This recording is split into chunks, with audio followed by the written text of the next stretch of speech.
Guys, uwi na ako. Ayun o. Yan, malinis na.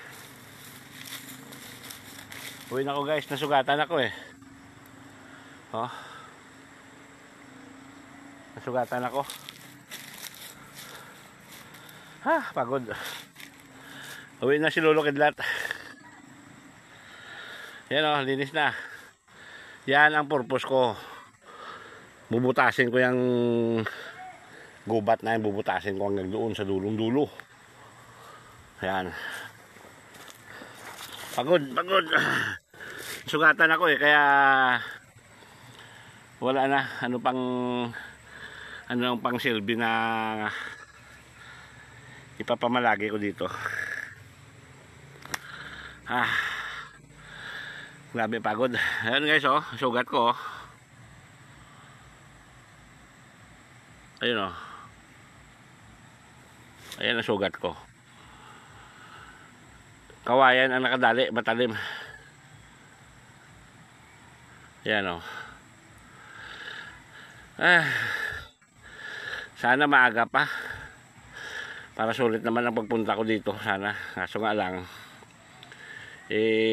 Nasugatan ako eh. Ayan o. Ayan o. Kanan pa naman. Ayan, nawala na.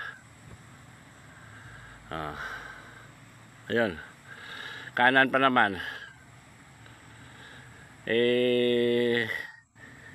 Masakit pag gumawak ako ng itak. Lalo na persado. Kaya guys, uwi na lang si Lolo. Ayan o. Malalim.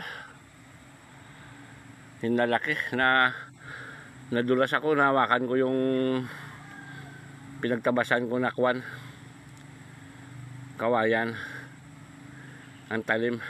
Ayun o. Butas na. Diyan ako gagawa ng daan papunta doon sa dulong-dulo. Oh, uy, yung avocado ko namulaklak na. Ayun o, ngayon ko lang napansin ah. Ayun o, avocado yan, namulaklak na o. Okay. Dahil na-injury si Lolo Kidlat. Ayun o. Yan, dahil na-injury, uwi na ako.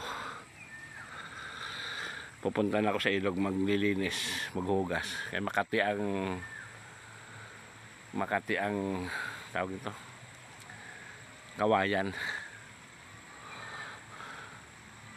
Okay. Bilas ako nadala ko sana yung ano ko, lagari, kabig. Pwede pa. Kaso itak eh. Okay guys, 10-4 na. Tired na si Lolo Kidlat, tired na. Uwi na sa amin, uwi na. 10-4.